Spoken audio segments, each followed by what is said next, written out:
BK आने के बाद हमारा तो वैष्णव में हम लोग तो प्याज लहसुन नहीं, हम 16 साल तक हमको क्या कहा प्याज कैसा है कुछ भी मालूम नहीं। हम लोग का बहुत स्ट्रिक्ट है, बहुत ऑर्थोडॉक्स है हम साउथ इंडियन अयंगार।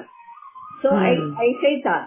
फिर शादी का बाद में तो ये मेरा हस्बैंड तो डिफेंस में था, मिलिट्री में था। इनका प्याज ये है, लहसुन नहीं खाता है, प्याज डाल देती हूँ। फिर बीके आने का बाद मैं नहीं खाते हैं, तो मेरा हस्बैंड को चाहिए। फिर भी मैं बनाती हूँ, अलग बनाकर उनको दे देती हूँ। अभी मेरा वो सब बच्चा लोग छोटापन में हम प्याज डालकर सब्जी बनाते हैं, चपाती बनाते हैं, बहुत उन लोग का बहुत मजा आता था। अभी लास्ट टाइम आया था मेरा, वो यूएस में से आया था मेरा बेटा, वो बोलता था माँ तुम बनाता है वो सब्जी चाहिए बोला था।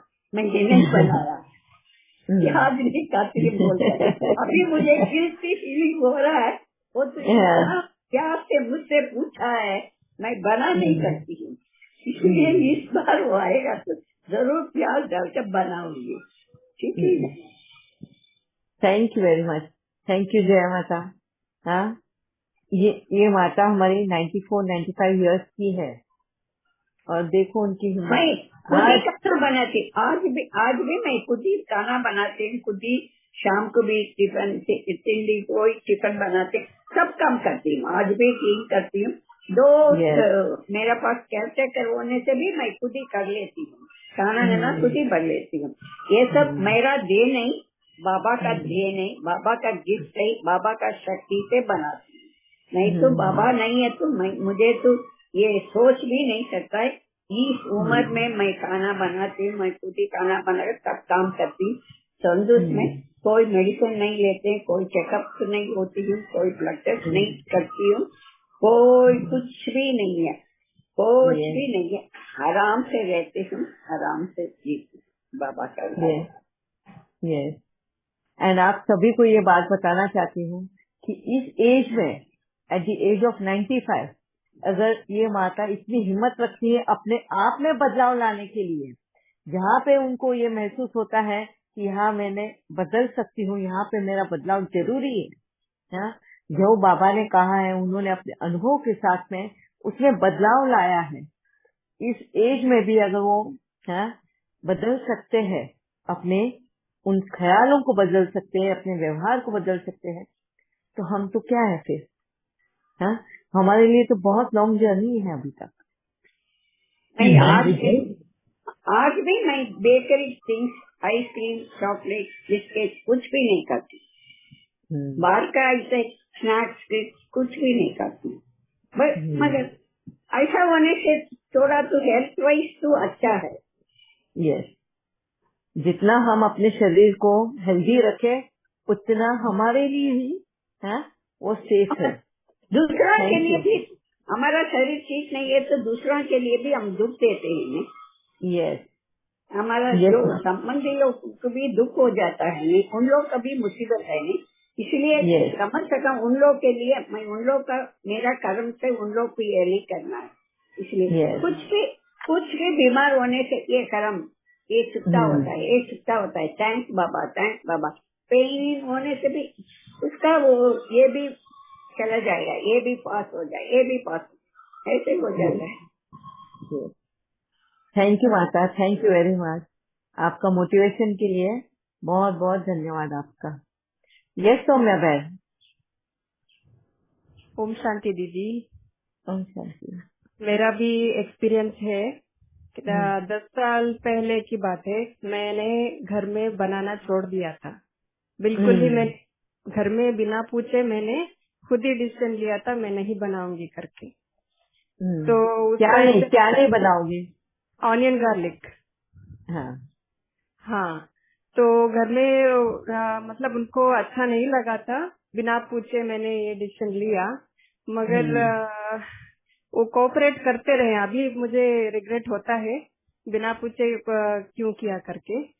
कोऑपरेट करते थे मगर क्या होता था उनको पसंद नहीं आता था, तो बाहर से खाना ज्यादा हो गया, तो हेल्थ में इफेक्ट आने लगा। तो क्या हुआ, वो सारा ये उल्टा होके मुझ पे ही आ गया। तो सारा दोष मुझ पे लगा दिया कि तुम्हारी वजह से ये हो गया करके। तो मुझे वो एकदम धक्का जैसे लगा उस टाइम पे। अभी 2-3 साल लगे होंगे, तो मुझे रियलाइजेशन हो गया उसी टाइम पे ये सारा बाबा को जानना। और मतलब वो रियलाइजेशन पीरियड हो रहा था, ये अव्यक्त घटना और बाबा क्या कह रहा है ये समझ में भी आ रहा था। तो उस टाइम से 2 साल पहले से मैंने शुरू किया, फिर से मैंने सॉरी भी मांगा, ये मेरी वजह से हुआ तो माफ कर देना करके। तो नेक्स्ट डे से ही मैं शुरू किया बनाना, मगर मैं नहीं खाती, बनाना शुरू किया। हमारे लिए सेपरेट मैं बनाती थी। तो फिर आके एक नेचुरल प्रोसेस हो गया कि अभी थोड़े टाइम पहले से क्या हो रहा है कि एक ही खाना बन रहा है घर में, और जो है वो खाना है, ऐसा स्थिति हो गया है। मतलब ये नहीं होता है कि ये खाने से ये होगा, वो खाने से वो होगा, ये संकल्प में भी नहीं आता है। मतलब वो रियलाइजेशन अंदर से आया है, इसलिए नेचुरली होता चला गया। अभी कुछ डिफरेंस ही नहीं लगता है मुझे, ये खाना ये डिफरेंस है, बिना प्याज वाला डिफरेंस है या विद ऑनियन डिफरेंस, कुछ नहीं लगता है। तो नेचुरल सहज हो गया अभी। तो इसलिए मैं थैंक्स बोलती हूँ कि बाबा ने इतना। और बाबा वो भी कहता है कि दूध का कितना प्रोडक्ट तुम खाती थी उसमें कितना होता है, तो उससे तो ऑनियन गार्लिक कितना क्या है उसमें क्या हिंसा है करके। तो ये सब मेरा जर्नी है। Thank you. वेरी नाइस, बहुत अच्छा सौम्या बहन, थैंक यू वेरी मच।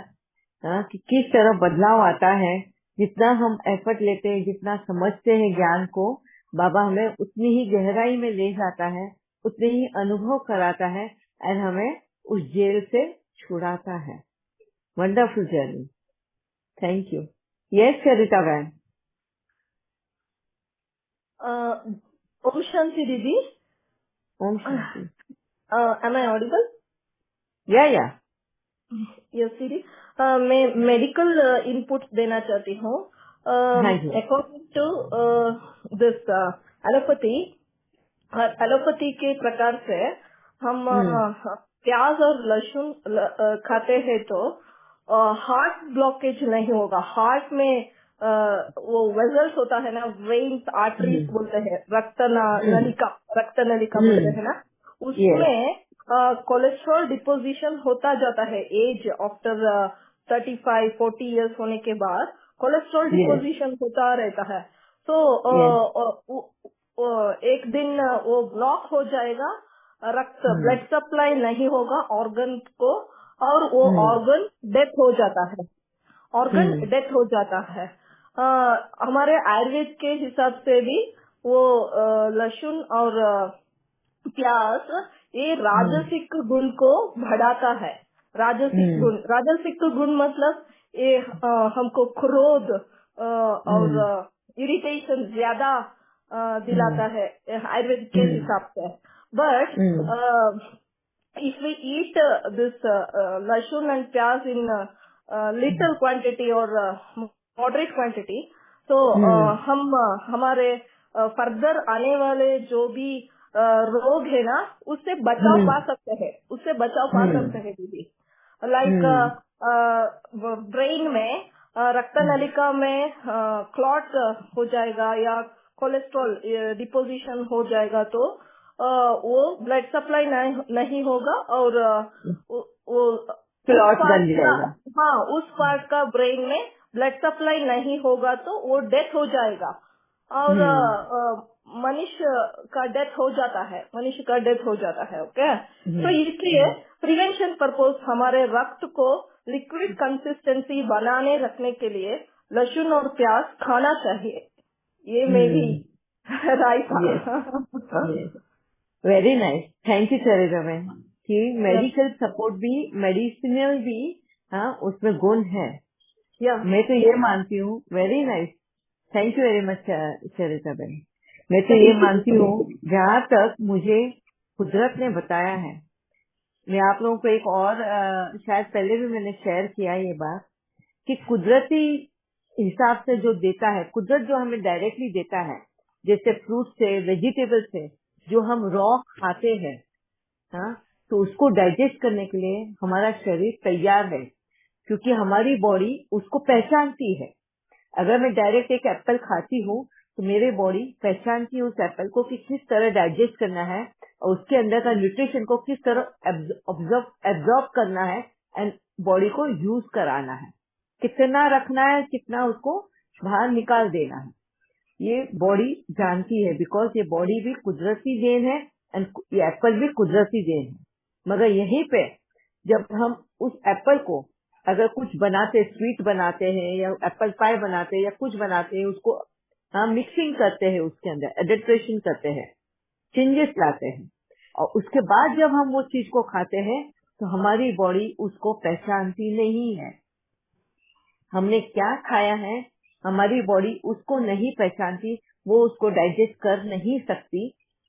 और यही वजह बन गया आयुर्वेदा में भी, आयुर्वेद ने भी ये पहचाना कि हम जब ये चीजें खाते हैं हमारी बॉडी नहीं पहचानती एंड इस वजह से हमें पेट में दर्द होता है, गैस होता है, तकलीफ होती है, वो डाइजेस्ट नहीं कर पाती। एंड उसके बाद में ही ये सारे जो मसाले आए हैं ना, नमक है, मिर्ची है, ये है, लौंग, मिर्ची, हम जो भी डालते हैं मसाले, ये क्या है, जो हम खाते हैं उसको पेट में जाके ये खुद नमक उसको डिकम्पोज करता है, मिर्ची उसको डाइल्यूट करता है, हाँ, हल्दी एंटीबायोटिक का काम करता है। ये सारे हम जो खाते हैं वो खुद उसको ये करता है, बॉडी को नहीं पता उसको डाइजेस्ट कैसे करना।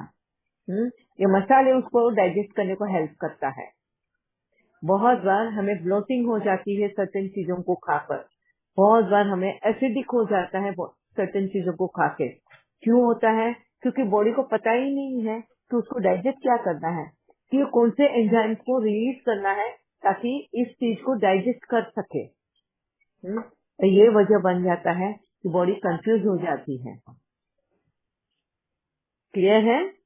इसके लिए हमें जितना जैसा कुदरत देता है उस हिसाब से अगर हम खाते हैं, हाँ, जैसे रॉ वेजिटेबल्स है, सैलेड है, फ्रूट्स है, जितना हम खाते हैं ना वो हमारे शरीर को पता है, उसी से हमारा ब्लड बनता है, विटामिन एंड सारे ऑर्गन अच्छे से चलते हैं। ठीक है दीदी और एक पॉइंट बोलना था, to decrease the cholesterol, cholesterol को कम करने के लिए होम रेमेडी में हम बोलते हैं कि लहसुन का रस और शुंठी का रस और हनी के साथ मिक्स करके इक्वल क्वांटिटी में मिक्स करके खाओ, इससे कोलेस्ट्रॉल कम हुआ है दीदी, प्रूव हुआ है। लहसुन रस और शुंठी रस और हनी यस। अभी मोस्टली हनी कोई खाता नहीं है, बिकॉज अगेन वो एनिमल प्रोडक्ट है एंड ज्यादातर सभी ने हनी को भी छोड़ दिया है।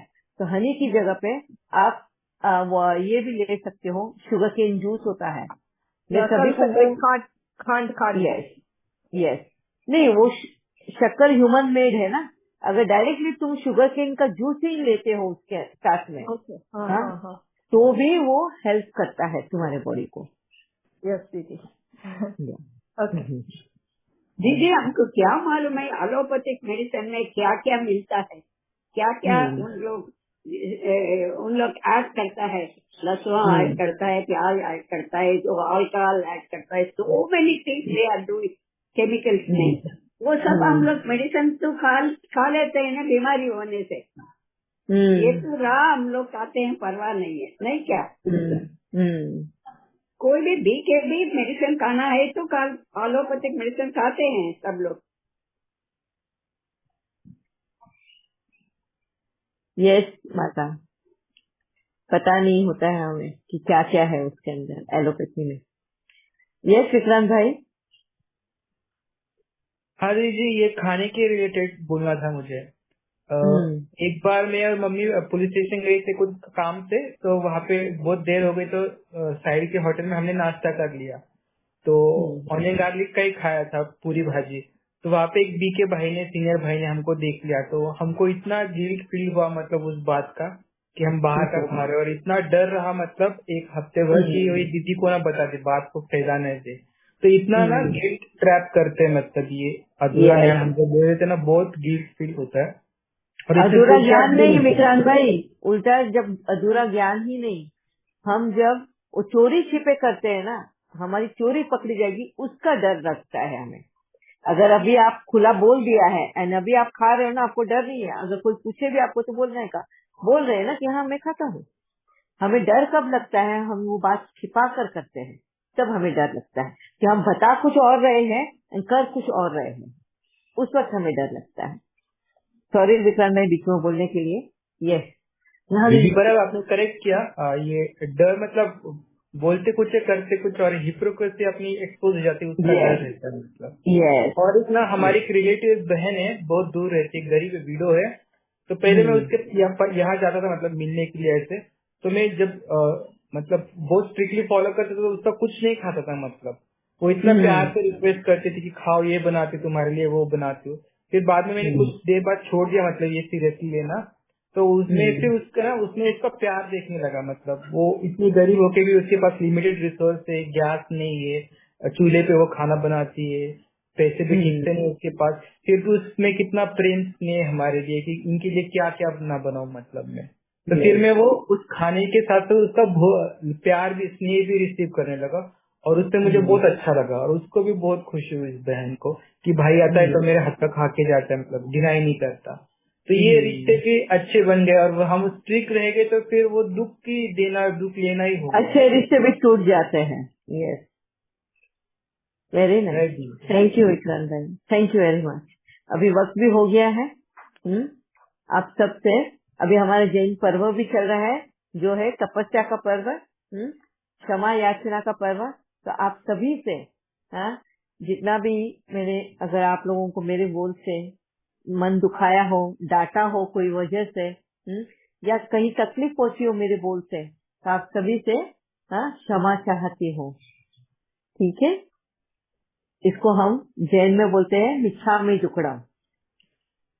जी दीदी, आपके ऐसे कोई भी बोल नहीं है जो हमें दुख दे, इवन रास्ता सही दिखाते हैं आपके हर एक बोल, तो इसलिए यहाँ पर भी सॉरी की नीड ही नहीं है। अब हमारी तरफ से तो कुछ भी नहीं है, और ऐसा लगता है कि ग्रुप के ईच एंड एवरी सोल की तरफ से यही होगा रिस्पॉन्स। थैंक यू दीदी। दीदी यहाँ से भी मिच्छामि दुक्कडम, मिच्छामि दुक्कडम, मिच्छामि दुक्कडम दीदी जी, मिच्छामि दुक्कडम। हमसे भी क्षमा चाहते हैं दीदी आपसे। ओके, ओम शांति।